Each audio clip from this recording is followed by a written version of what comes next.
MLA பொண்ணு கடத்தல அந்த case என்ன ஸ்டேட்டஸ்ல? என் தலையை உருட்டுறாங்க. ஒரு இம்ப்ரூவ்மெண்ட் இல்லை. போலீஸ்ல ட்ரைனிங் முடிச்சு வந்தீங்களா? என்ன பண்றது? ஒரு பேசிக் கூட ஃபாலோ பண்ண தெரியாது.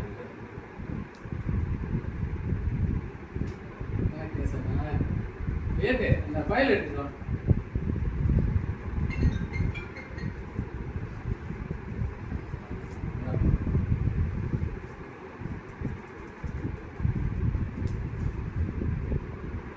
ரெண்டு வாரம் ஆயிடுச்சு இந்த கேஸ்.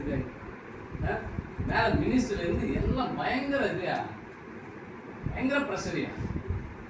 வேணா ஆள் பத்திரம் கூட 2 பேரை வச்சுட்டு இது பண்ண வந்தாரியா. பேசிக்கா என்ன எங்க காணாம போனாங்க, இன்னும் அந்த போன் நம்பர் கூட ட்ரேஸ் பண்ணாம இருக்கு.